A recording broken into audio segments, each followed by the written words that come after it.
Hello tout le monde!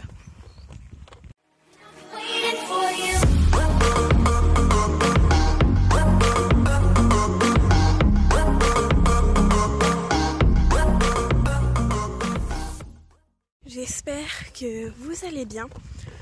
Aujourd'hui on se retrouve pour une nouvelle vidéo. Donc aujourd'hui le Créanto organise la nuit de la lecture de 14h jusqu'à 22h. Et je vais proposer pourquoi pas de faire un petit vlog ou quoi de différentes activités auxquelles je vais pouvoir participer également. Donc voilà, j'espère que cette petite vidéo vous plaira. Si c'est le cas, eh bien n'oubliez pas de la liker un maximum, de la commenter et de la partager. Si vous venez d'arriver sur la chaîne, je vous souhaite la bienvenue. N'oubliez pas de vous abonner et d'activer la cloche des notifications pour ça quand je sors une nouvelle vidéo. Et si vous avez des propositions de vidéos à me faire, n'oubliez pas de me dire tout ça dans les commentaires. Et du coup, j'espère que ce vlog vous plaira un max. Attends. Je crois que c'est un poule. C'est que la question 2. Parce que c'est un poulpe et ouais. Ah non, c'était pas ça. C'est pas parce qu'il est rapide. Peut-être. Non, je crois que c'était jaune parce qu'il est jaune. Je crois. Ouais, parce qu'il est rapide. Ouais, pas tué. Ouais, non. Pas du tout. Ah bah bravo. Ouais. Ok. Pourquoi tu fais une tête bizarre quand il est pas content? Bon, Voilà, donc là, du coup, la réponse c'est. Il est rapide. On peut pas tuer. Ouais. Alors. Classe E. Classe E. Qui prend la place du professeur de sport au sein de la classe E? Katsuma. Ouais.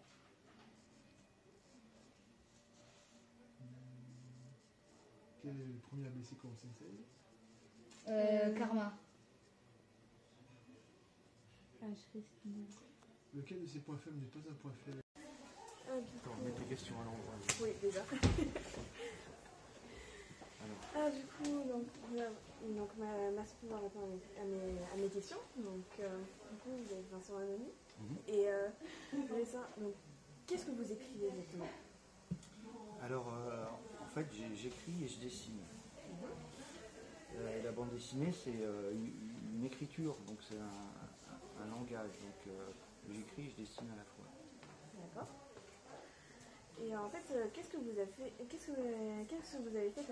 comme études pour exercer votre métier en fait? Alors, en fait, j'ai appris tout seul. Moi, je dessine depuis que je suis tout petit. Et je lis des BD depuis que je suis tout petit. Donc, je lisais Lucky Luke. Mes préférés, c'était Lucky Luke, Astérix, Spirou, Lucky Luke bleu. Donc, comme tout le monde. Et puis, en fait, des dessins dans un livre avec des pages qu'on tourne, ça m'a toujours beaucoup plu. Il y avait un côté magique. Et j'ai essayé de faire pareil. Donc chaque fois que je dessinais, j'ai essayé de faire une histoire. Donc en fait, ce que j'aimais bien, c'est faire des histoires avec des dessins.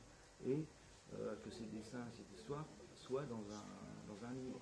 Alors évidemment, à 9 ans, je ne pouvais pas avoir des histoires publiées. Je ne pouvais pas publier des livres. Donc je faisais moi-même ces livres, mais ils étaient tirés qu'à un exemplaire. Et c'était des livres avec des dessins originaux. Et je scotchais les dessins pour qu'il y ait des pages qui tournent. Voilà. Donc il y a le livre. L'objet livre, c'était quelque chose qui me plaisait beaucoup. Et après, en grandissant, j'ai continué. Parce que la plupart des enfants, des adolescents, à 13 ans, 14 ans, même s'ils dessinaient avant, et beaucoup d'enfants dessinent, 13-14 ans, je ne sais pas ce qui se passe, mais ils arrêtent. Ils arrêtent de dessiner. Pas tous. Moi, j'ai continué. Et en grandissant, je découvrais aussi de plus en plus des nouvelles BD qui me plaisaient, qui étaient différentes de celles que je découvrais avant. Et qui me faisaient ouvrir mon champ des possibles. Et qui me faisaient dire, ah, la BD, ça peut être aussi ça. Donc j'ai commencé avec Lucky Luke, et puis Astérix, puis après je suis passé à Gottlieb. Tu connais Gottlieb? J'en ai entendu parler, oui. Fabric à Brac, c'est super. Alors Gottlieb, à 13-14 ans, pour moi c'était génial. Puis après en grandissant, encore, j'ai découvert d'autres choses. J'ai découvert Tardi, j'ai découvert Barry, Moebius, Munoz et Sampaio, c'était dans les années 80. Donc c'était il y a longtemps, hein. Il y a 40 ans. Tu vois, mais moi j'avais, à l'époque-là, j'avais 20 ans. Et c'était, à cette époque-là, donc quand j'avais 17-18 ans, c'était des récits plus adultes, avec des dessins qui étaient plus risqués, plus difficiles d'approche à prime abord. Mais une fois qu'on commençait à lire ces bandes dessinées-là, même si le dessin était différent, au bout de 5 pages, on se rendait compte, enfin moi je me rendais compte que c'était cohérent et que c'était chouette. Donc si peut-être j'avais pas trouvé ces bandes dessinées qui correspondaient à mon âge, à 17 ans, 18 ans, peut-être que j'aurais pas continué, mais j'ai continué. Et là je continuais dans ma chambre à dessiner, à essayer des styles différents, j'étais passionné et puis frénétique. Et après tout naturellement, comme j'avais beaucoup travaillé pour faire des histoires, j'ai voulu faire une histoire plus complète. Et puis j'ai trouvé un style, ou un style m'a trouvé, et puis j'ai essayé de persévérer dans cette manière-là de faire, et puis j'ai proposé mes premiers récits pour qu'ils soient publiés chez des éditeurs. Donc j'ai pas fait d'études spécialement pour être dessinateur de bande dessinée. Où trouvez-vous l'inspiration, du coup, pour faire vos bandes dessinées? Ah oui, l'inspiration. Alors, l'inspiration, je respire un grand coup. Et je plonge dans ma planche de bande dessinée pour faire quelque chose. Alors, l'inspiration, enfin, il faut savoir pourquoi on crée quelque chose. Et il faut savoir... enfin, moi, c'est l'envie de me retrouver tout seul devant une petite page de blanche et de commencer une histoire. Donc, l'envie, c'est très important, l'envie de faire une histoire. Après, le thème de l'histoire,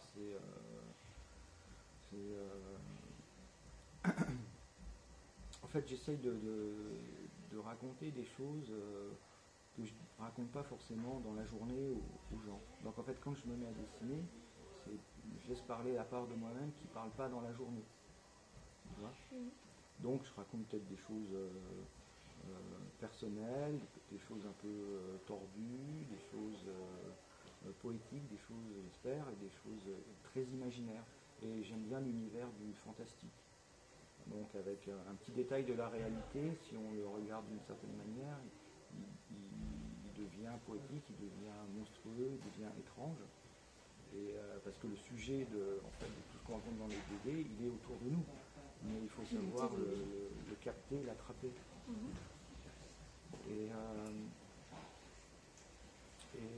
j'aime bien faire des histoires où je raconte mes souvenirs, donc autobiographiques, mais aussi faire des histoires qui sont inventées avec des personnages.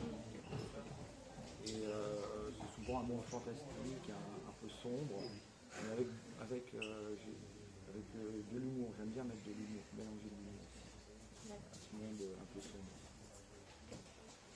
Donc du coup, vous vous inspirez un peu également de la réalité pour écrire. Ouais. Selon vous, est-ce qu'il faut être doué en dessin pour exercer un métier tel que le vôtre ou bien d'autres métiers qui sont également dans ce domaine? Alors pour faire de la bande dessinée, savoir bien dessiner techniquement, c'est pas la priorité. Ça dépend, c'est pas forcé. On se trouve son style et puis notre style s'adapte à l'histoire qu'on veut raconter. En fait, ce qui est important, c'est de raconter une histoire, la rendre intéressante et la rendre vivante. Après, si le dessin il est malhabile, c'est gênant, mais un dessin simple peut être très, très habile. Et un dessin très technique, très compliqué, c'est très bien raconter une histoire commune et puis monotone. Du coup, je voulais vous remercier et également ce que vous faites, ça m'inspire m'inspire beaucoup parce que en fait je fais des études dans les arts en fait. Et du coup ça me permet un peu de voir. Là je viens d'entrer en seconde. Voilà, là du coup je suis en art appliqué plutôt. Et du coup ça me permet également de voir. Oui voilà. Voilà, du coup je vous remercie. De rien, merci à toi. Et bonne continuation. Merci. Et Vincent, t'as du produit qui vient dans ton pinceau là? Ouais, c'est un... Ah, t'arrives à étirer en fait ce que t'as posé sur le papier? Voilà, je l'étale, ouais. Ah, d'accord. C'est comme un crayon aquarelle, en fait, c'est un sépia, comment on appelle ça. Ok, mais je me demandais comment t'arrivais à produire encore de la couleur. Là, ça se dilue un peu.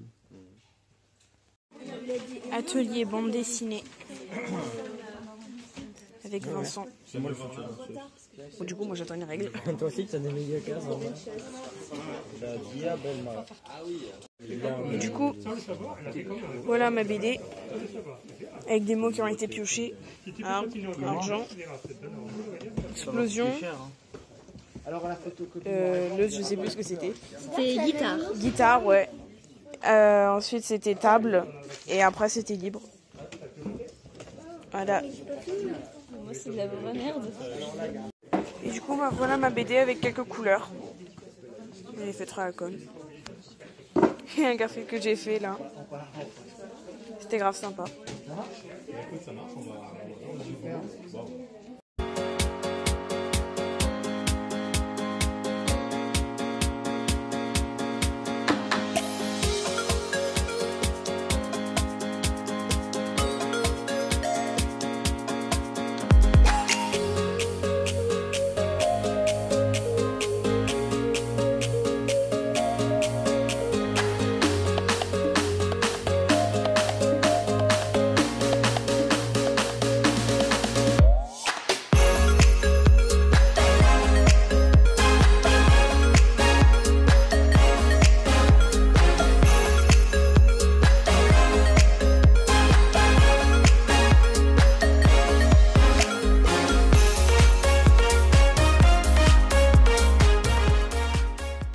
Et donc voilà, ben, l'après-midi, il fallait bien qu'il se termine. Là, il est plus de 10h du soir.